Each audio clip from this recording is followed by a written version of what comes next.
This is the MNPS Volunteer Interpreter Training webinar for Parent-Teacher Conference Day that will take place on November 8th of 2016. First of all, we would like to thank you very much for all your help. This is an extremely busy day and your assistance will be immensely important to its success. So what is interpretation? Interpretation takes place when two or more parties who speak different languages need to communicate. We, as interpreters, act as a bridge of communication between these two parties. The mode of interpretation that we will be using is the consecutive mode.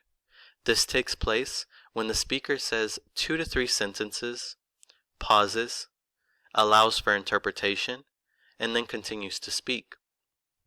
We will do this in the first person, so instead of saying, she wants to know how her child is doing, we would say, I want to know how my child is doing. And we do this to avoid any confusion with the overuse of pronouns. We will interpret the entire message into the target language, and the target language is the language being interpreted to. We will also politely stop the speaker if they are speaking too fast and not pausing to allow for interpretation. There may be an occasion when you are interpreting for someone who is doing this, and if you experience this, you can just politely raise your hand, for example, as a sign for them to pause and allow you to interpret. Some of the responsibilities that we have as interpreters is to listen attentively. This is very important to interpret accurately and completely. We need to interpret the original message, material, or interaction. So not only what is said, but how it is said. We also need to interpret everything, however uncomfortable it may be. We are not there to decide what does and does not get interpreted. If we are uncertain about the meaning of a word or the context in which it is used, we should request clarification or an example. We do not provide independent advice, information, guidance, or consultation. Our role is to interpret. We must remain impartial throughout the meeting, show respect for all parties, and use positioning for an optimal experience. For example, some interpreters prefer to sit beside the parent or beside the parent and slightly back to emphasize that the meeting taking place is between the parents and the teacher. However, other interpreters prefer to sit in between the parent and the teacher to form a triangle. So the interpreter will decide what works best for him or her and their community. We must respect and maintain confidentiality. Anything said during the meeting should not be discussed outside of the meeting. This is to respect the privacy of all parties. So before the meeting, we will sign the confidentiality agreement, introduce ourselves to the parents and staff, and inform them that we are the volunteer interpreter for our language. We will assure them that everything that is said during the meeting will remain confidential.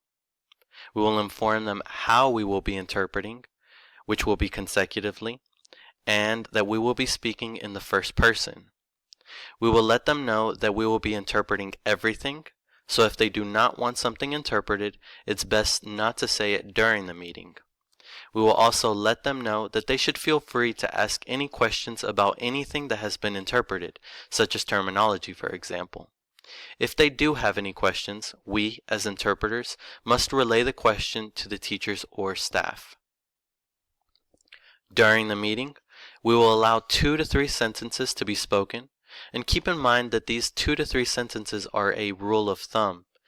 If the interpreter feels more comfortable interpreting 1 sentence at a time, or 5 sentences at a time, that is perfectly fine, as long as what we interpret is correct, accurate, and complete. We will ask for clarification if it is necessary. We will not add, omit, or modify anything that is said.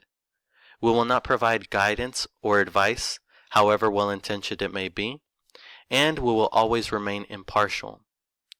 Towards the end of the meeting, We will ask the parents one final time if they have any questions.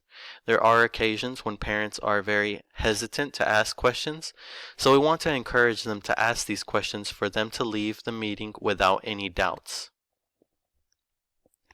After the meeting, we want to encourage the parents to stay in contact with the teacher in the future. Some parents have the misconception that the only interaction between them as parents and the teacher is on parent-teacher conference day. So we want to reassure them that they can always contact the teacher to schedule a meeting or write them a note, but to stay in contact and up to date. And once again, we want to thank you for all of your help. I hope this video has cleared up any doubts and provided some guidance as you work as an MNPS volunteer interpreter for Parent-Teacher Conference Day.